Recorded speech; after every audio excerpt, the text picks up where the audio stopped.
Hi അസ്സലാമു അലൈക്കും welcome back to Nechu's cook book. ഇന്ന് ഞാൻ വന്നിരിക്കുന്നത് നോമ്പുതുറ സമയത്ത് സ്പെഷ്യലായിട്ട് സെർവ് ചെയ്യാൻ പറ്റുന്ന ഒരു അടിപൊളി ചിക്കൻ പോളയുടെ റെസിപ്പി ആയിട്ടാണ്. വളരെ എളുപ്പത്തിൽ ഉണ്ടാക്കാൻ പറ്റിയ നല്ല ടേസ്റ്റി ആയിട്ടുള്ള ഒരു പോളയാണിത്. അപ്പോൾ അതെങ്ങനെയാണ് ഉണ്ടാക്കുന്നതെന്ന് നോക്കാം. അതിനായി ഞാൻ ഇവിടെ ഏകദേശം ഒരു 150 ഗ്രാം ചിക്കൻ എടുത്തിട്ടുണ്ട്. നിങ്ങൾക്ക് വേണമെങ്കിൽ ചിക്കൻ്റെ അളവ് കൂട്ടുകയോ കുറക്കുകയോ ചെയ്യാം. ഇതിലേക്ക് 1/2 ടീസ്പൂൺ മഞ്ഞൾപ്പൊടിയും 1/2 ടീസ്പൂൺ മുളക് പൊടിയും 1 ടീസ്പൂൺ മല്ലിപ്പൊടിയും 1/2 ടീസ്പൂൺ ജീരകം പൊടിച്ചതും ഏകദേശം ഒരു 2 ടേബിൾ സ്പൂൺ അധികം പുളിയില്ലാത്ത കട്ട തൈരും ആവശ്യത്തിന് ഉപ്പും ചേർത്ത് നന്നായി ഒന്ന് മാരിനേറ്റ് ചെയ്തെടുക്കാം. മാരിനേറ്റ് ചെയ്ത് അധികം നേരം വെക്കൊന്നും വേണ്ട, വേഗം നമുക്ക് ഫ്രൈ ചെയ്തെടുക്കാം. ഫ്രൈ ചെയ്ത് ചൂടാറിയതിന് ശേഷം കൈകൊണ്ടൊന്ന് ചിക്കൻ പിച്ചിയെടുക്കണം. നമുക്കിത് ഫ്രൈ ചെയ്തെടുക്കാം. ഇത് ഫ്രൈ ആയി വരുമ്പോഴത്തേനും നമുക്ക് ഇതിന് വേണ്ട ഗ്രീൻ ചട്നി അരച്ചെടുക്കണം.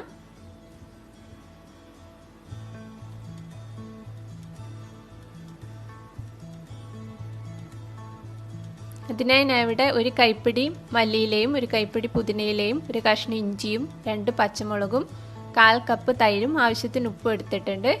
ഇനി ഇതൊരു മിക്സിയിലേക്ക് ഇട്ടിട്ട് നമുക്കിതൊന്ന് നല്ല പോലെ അരച്ചെടുക്കാം.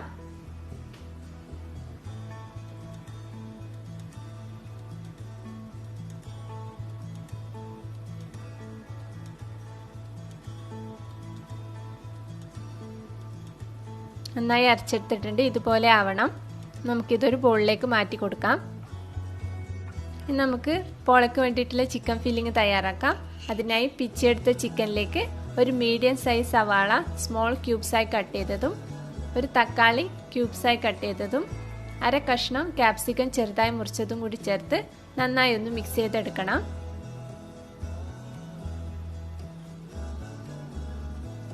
ഇനി പോളയ്ക്ക് വേണ്ടിയിട്ടുള്ള ബാറ്റർ തയ്യാറാക്കാം. ഇത് ഏകദേശം ഒരു 1/2 കപ്പ് മൊസറല്ല ചീസാണ്. ഇത് 2 മുട്ട കുറച്ച് കുരുമുളക് പൊടിയും ഉപ്പും കൂടി ചേർത്ത് മിക്സ് ചെയ്തെടുത്തതാണ്. ഇനി മിക്സിയുടെ ജാറിലേക്ക് മുട്ടയും 1 കപ്പ് മൈദയും 1 കപ്പ് പാലും കൂടി ചേർത്ത് നന്നായി ഒന്ന് അരച്ചെടുക്കണം. ഇതുപോലെ ഒരു പാൻ അടുപ്പത്ത് വെച്ച് അതിലേക്ക് കുറച്ച് ഓയിൽ ഒഴിച്ചു കൊടുക്കാം. നെയ്യ് വേണമെങ്കിൽ യൂസ് ചെയ്യാം. ഇതിന് പാൻ ഫുള്ളൊന്ന് ചുറ്റിച്ചെടുക്കണം. ഇതൊന്ന് ചൂടായി വന്നതിന് ശേഷം ഇതിലേക്ക് നമുക്ക് അടിച്ചെടുത്ത ബാറ്ററിന് പകുതി ഒഴിച്ചു കൊടുക്കാം.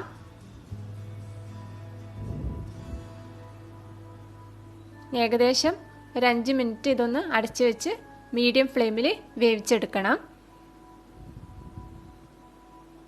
5 മിനിറ്റ് ആയിട്ടുണ്ട്. ഏകദേശം 5 മിനിറ്റ് കഴിഞ്ഞിട്ടുണ്ട്. കുറച്ചുകൂടി വേവാൻ ബാക്കിയുണ്ട്. നമുക്കിതിൻ്റെ മുകളിലേക്ക് ഗ്രീൻ ചട്നി സ്പ്രെഡ് ചെയ്ത് കൊടുക്കാം. അധികം സൈഡിലേക്കൊന്നും ആവാതെ എല്ലായിടത്തും ഒരുപോലെ സ്പ്രെഡ് ചെയ്തെടുക്കണം.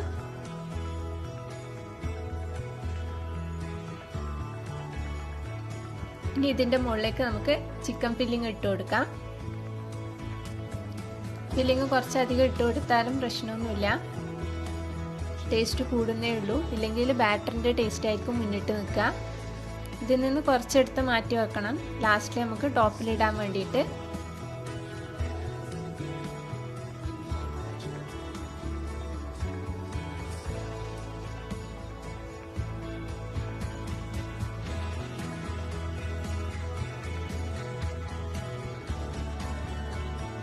ഇനി ഇതിൻ്റെ മുകളിലേക്ക് നമുക്ക് ഗ്രേറ്റ് ചെയ്ത് വെച്ച മൊസറല്ല ചീസ് കൂടി ഇട്ട് കൊടുക്കാം.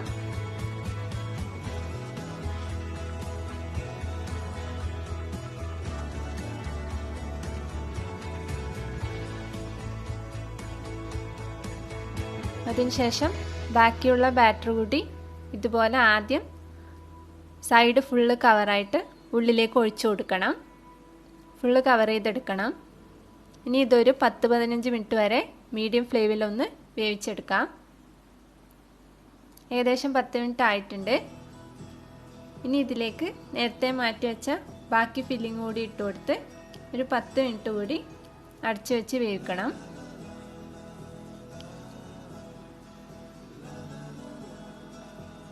ഓരോരുത്തരുടെ ഗ്യാസ് സ്റ്റോപ്പിൻ്റെ ഫ്ലെയിം പോലെ ഇരിക്കും ഇത് വെന്ത് കിട്ടാൻ.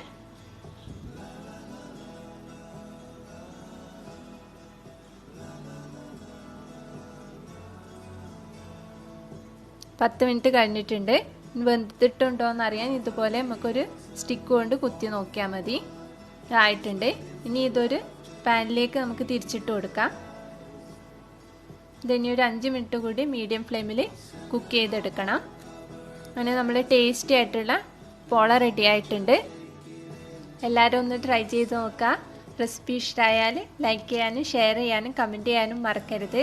എൻ്റെ ചാനൽ സബ്സ്ക്രൈബ് ചെയ്യാനും മറക്കരുത്. വീണ്ടും നല്ലൊരു അടിപൊളി റെസിപ്പിയുമായിട്ട് വരാം. താങ്ക്